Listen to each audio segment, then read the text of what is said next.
Hi, my ninjas. How are you guys doing? It's your girl, Owamie, aka Miss Fear for calling back for our entertainment. If it's the first time joining me, most definitely welcome. Please do make sure that you subscribe and obviously hit the bell. I absolutely love you. And do not forget to follow me on Instagram, TikTok, and Twitter. It's at boldly Owamie.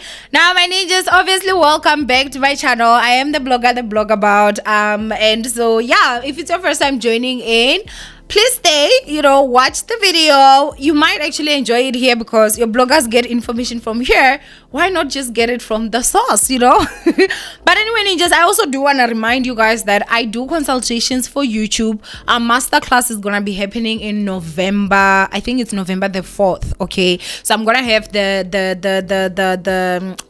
poster out. The price is going to be the same, $1,000. We still have Vuvuzela backing us up, so I'm super grateful for that. But anyway, that's a topic for another day. But I also do want to just say that I still do consultations. If you also want to get a shout out, it's only $380 for business inquiries. If you want to advertise your business, do take the numbers on the yellow banner and send a WhatsApp and get the price. So basically, yeah, that is that. I'm gonna go ahead today and start off with the Johannesburg fire. Okay, unfortunately, the Johannesburg CBD, there was a fire that actually broke, and unfortunately a lot of people actually lost their lives. Okay, they are actually saying that the death toll right now is at about 73 people that have actually passed away, and they are also alleging that majority of those, or almost all of them, they are illegal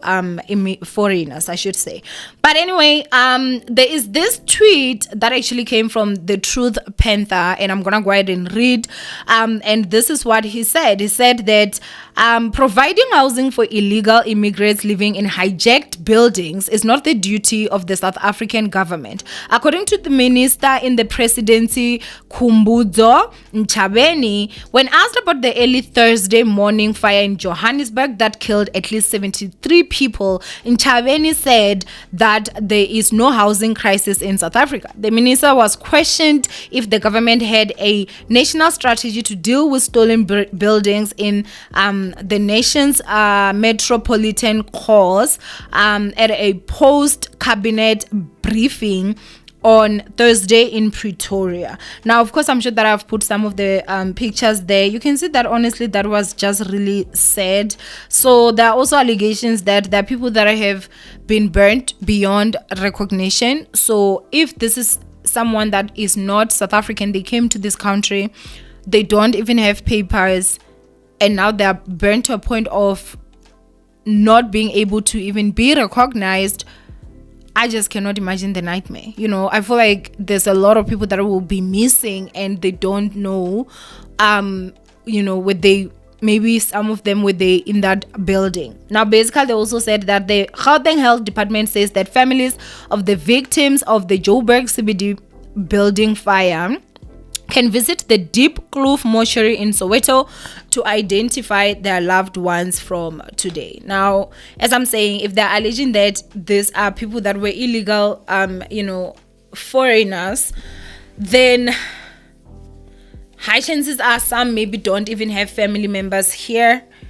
But I don't know how they're really honestly going to deal with this. But let's just go ahead and have 5 seconds of silence before we actually continue. So yeah, may all their souls rest in peace.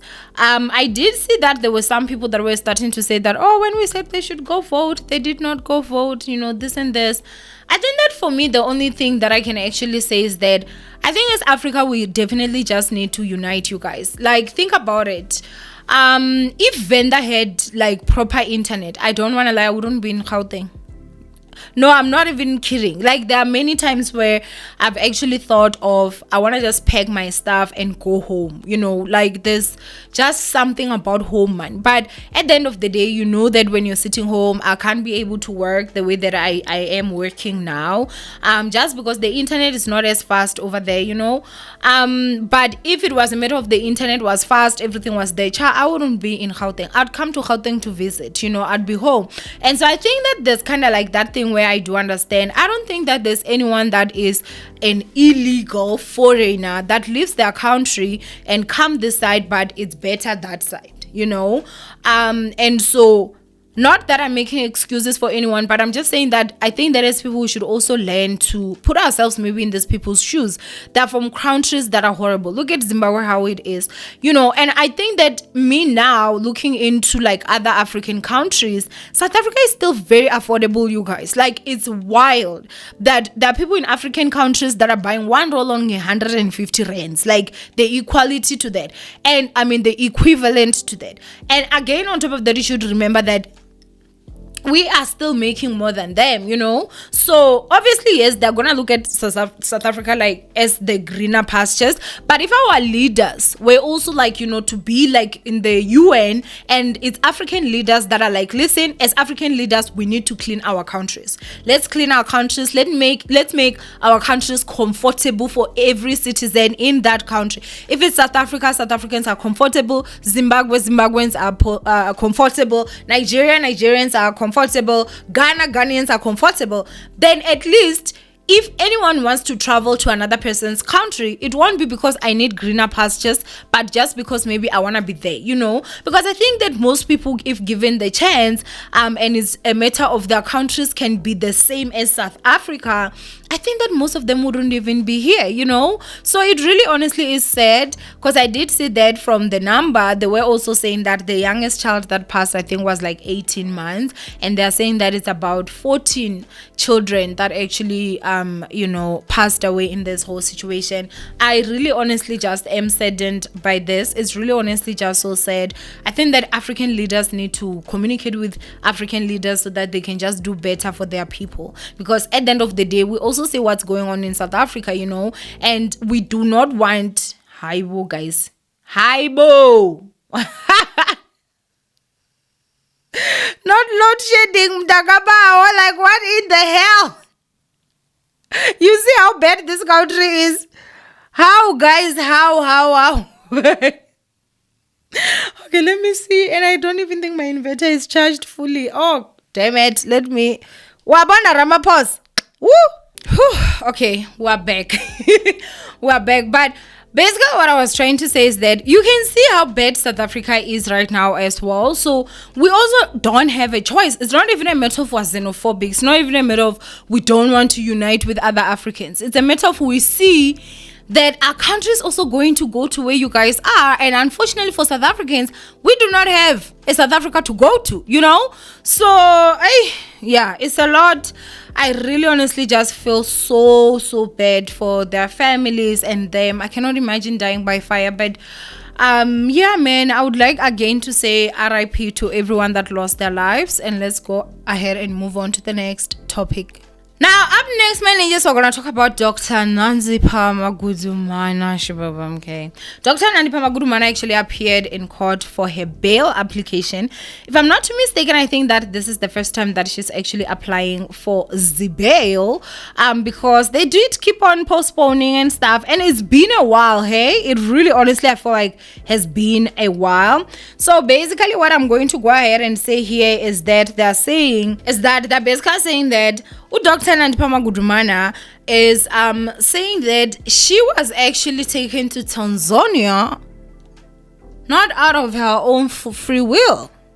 And you guys do remember that before she was demanding that they immediately release her because they kidnapped her from Tanzania, obviously against her will. And now she's saying that she was actually forced to have to go to Tanzania by, I guess, Thabo Bester, because who else, guys, would be there forcing Dr. Nandipha Magudumana? I'm trying to time my dress. Who else would be forcing her to go to Tanzania with Mr. Bester, if not Mr. Bester himself? Now, I think that the confusing part here is that did we not see them just being all lovey-dovey in court? Because, if that was the plea that you were going for, you should have been like, help me, like running, trying to have someone sit in between you guys. Like, I would have acted so scared of the guy, like nobody's business. That is me. But for you to be there all lovey-dovey, all starstruck, love-struck, asking each other, are you okay? like a lovey-dovey reunite moment, and then you're gonna come out here and say that the guy actually forced you. That's thinking we were kids, and that is not right, because we is not children and we is not stupid. There's no way. For me, I personally do not believe that, but anyway, it's not like her going to Tanzania. That's just one of the charge. Like illegally leaving the country, that's just one of the charge. They did actually read the charges that she is being accused of, and child, when I tell you guys, that is buckets and buckets and buckets. The amount of money that they're talking about is well over 20 million rands. Like that is just charges of fraud and this that are towards Nandipha Magudumana. Over 20 million. That is absolutely wild for me, And then, of course, you guys know that there have been the allegations that Ugo was busy up and down with corpses and this and that. So I guess those are the other charges that are also still going to come. However, I personally just feel like it's not fair. I think that they need to release her. Like, give her the bail. Was this not the first offense? It was the first offense. You need to give her the bail, and then you have to trust her the same way that you trusted Ubushir. So I don't understand why people are like, no, they've checked it, they're looking at it, and if she leaves, then she's going to run away. If you can trust a whole foreigner in South Africa, then you surely as hell can trust our own South African. So the same way you trusted to Bush, who is not gonna run, you better trust Dr. Nandipha Magudumana, and I hope that the moment she comes out, she runs away. Like, that's me, Not that I'm like encouraging any of the stuff that she has done, but what I'm just simply saying is that from what I know, she did not take anyone's life, and yes, she should pay for her her actions, but at the same time, they do also need to be fair. They should give her the bail, because I think this was her first offense. This is the first time that she's going in front of a judge. So what reason do they not have to not give her bail? I think that she deserves that bail, and whatever it is that she does on bail is her choice, the same way that Ubushiri and I had to choose what he actually wanted to do, So I think honestly, that is that. When we talk about 20 million, Abu Bush, Shem, they made more. Ama Gupta, they ran away with a lot more. So I do hope that all will be well for her, Shem. She was there also, apparently talking about her kids and all this. Hey. It really honestly has to be a tough time, also especially for the kids. Imagine seeing your mom plastered everywhere. I just can't imagine how school is for those kids, And I think that as parents, sometimes when you make decisions, just think for your kids as well. Think for your kids, because this here ain't easy, okay? But anyway, do go ahead and comment down below what you guys think of this whole situation. Do you really believe that Nandipha Magudumana was actually forced to leave the country? And then what about the other charges? I feel like the last time when I saw her sitting there and they were reading them and the way she was doing her face and everything, I don't think that girl is 100% okay. Hey, I don't know what's going on. I really do not know what's going on. But there's something that I saw and I was like, wait a minute, is she 100? Because sometimes people think, well, you being very smart, like book smart, means that you're just smart. Some people are not just smart or book smart, They do have some wires that cross from time to time. So I don't know, guys. I really honestly do not know. But anyway, do go ahead and comment down below what you guys think of this whole situation.